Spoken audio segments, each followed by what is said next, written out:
Hey everyone, Tordek here once again. I thought I would add a part 2 to my tier by tier and Farthest Frontier video that I did earlier, showing more of the 3 and 4 tier level stuff, 4 being the top level at the moment for everything.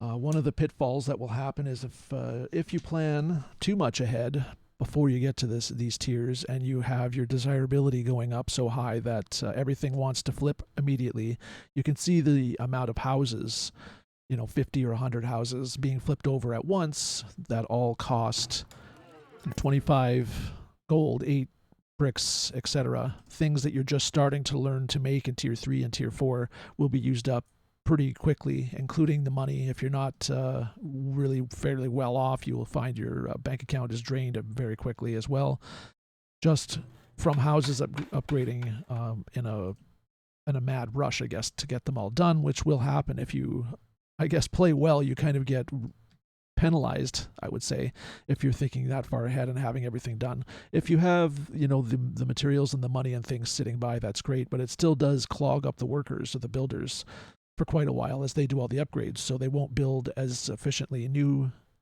buildings, and they won't be doing upkeep on older buildings that need repair while they're trying to do a mad dash to level up all the buildings that have decided that they're in the proper ability to do so.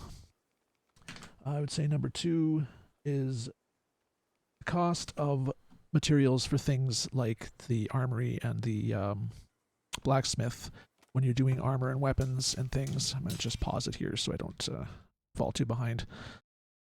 Going from the chain armor to the full plate armor doubles or triples the use of some of the things. Luckily, it doesn't do so with pelts, but it does so with bars or iron bars and coal, which you may start running out of. That's the next point I'll go into in a second. The same thing with the weapons. You want to go from swords to heavy weapons just because of the sheer number of raiders that can start coming.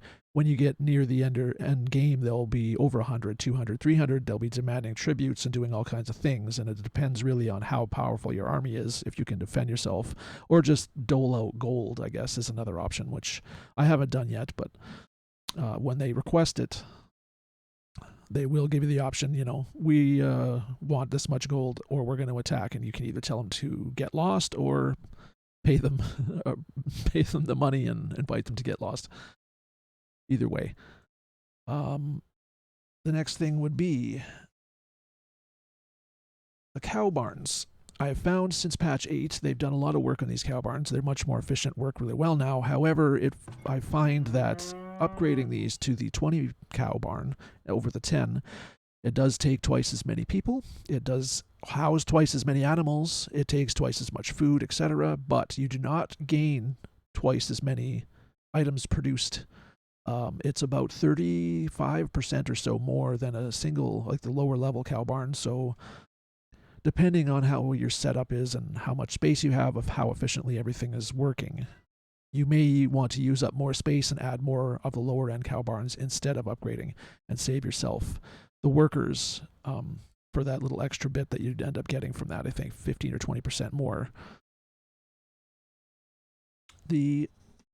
One of the first things you can also do to help make everything a little easier, especially with farming and the meat production and everything else, is get yourself smokehouses, which you should be doing since the beginning. I have, as you can see, probably 10 or 15 of them already, all over the place, doing fish and meat as high as I can, because it is a big saver for just the sheer amount of food you have to produce. The next one would also be like when you're making, preservist. I now have 2 preservists going, working their way up to full preservists to make all the bottled or canned or jarred, whatever you want to call it, preserves and fruits and vegetables, which come for the fields. I've just added a 7th field, but I was running 6 fields at the beginning of tier 3, and at tier 4 I'm still was running pretty much all the way through, because they're preserving so much of it now. You don't really have to keep expanding quite as exponentially as people come in, because of the fact that the food lasts longer. That's the same thing with cheese, adding cheese so your milk is preserved, which at the moment seems a little broken. It's also a good way to make money at this point. I don't know if that will be nerfed down. Most likely it will. You can have one or two people making thousands of cheese per year, which some merchants will come by and pay you ridiculous amounts of money, like 7 to 8 gold per cheese. So you can imagine you can make between 7 and 9,000 easily with one merchant if they have the money. That's the other thing. You'll have the purchasing power to pretty much break any merchant that shows up, depending on how you're set up. I still recommend clothing, pottery to a lesser extent now. That's been nerfed somewhat, and the cheese for the people that want it. And then when they come, you want to buy stone, because even with a mega rock, which I didn't get on this particular map, you will run out of stone. So whenever you can afford it and there is stone available, I suggest you buy it throughout, because it will lessen how much you need when you do run out. You'll have your walls built and things like that, mostly on the backs of the merchants that bring it in. Like I said, I just bought 250 from her, so expanding some of these walls will be a lot easier now, since I'm starting to run out of stone in most spots on my map. Another thing that I've noticed is the construction of walls. There's lots of theories and practices and things that people are doing with this, including like a double set of palisade walls outside of the stone walls. It's the same general principle, I think. Depending on the difficulty level, you may or may not need that. On the easier difficulty levels, you most likely wouldn't need an extra wood wall outside. I don't. That's what I'm playing on right now. I still have raiders active and everything, but it's not the same difficulty, the same frequency, etc. as on the higher difficulty settings. However, because of the new way that the robots have been scripted, they will look for the weakest spot on the wall, and they will concentrate more on one or two spots as opposed to spreading out like they used to do. So you can aim them at certain areas. Like, for instance, here, when they come up from the southwest, which they've done a few times, they won't want to go through here. These doors are too thick, etc. All the way down here, same with over here. So they will concentrate on this corner, which is covered by my fort, which is filled with people, and I add more every couple of years. Eventually there'll be 20 people in here firing at them while they're trying to cut through this little bit of wall. If you end up playing long enough to towards 1,000 people and things, and you're getting really big raiding parties, then you'd want to like triple up the stone here and then double it up here. They'll still attack the weak area, and your fort will still destroy them like before they can really do much. Again, if you did go up difficulty levels, you'd want to also add the wooden palisades around, because there's all kinds of workarounds people use for wood as well. I personally haven't needed to do that yet. It's usually stone and things like that I run out of way before the wood.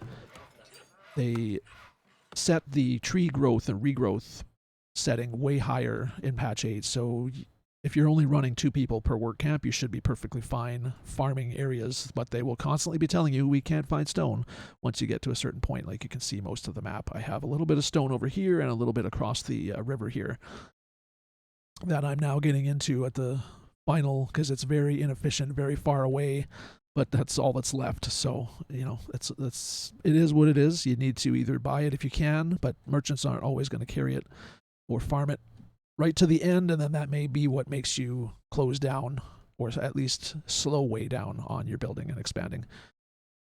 I think that's it for now. Hope this is helpful. Like I said, for people starting out, it's a fantastic game. There's so much to learn and so much detail you can get into about everything. So let me know in the comments if you have any other questions. I can see if I can rattle off any other things that I've learned on the way. And otherwise, I'll see you guys in the next video. Thanks for watching.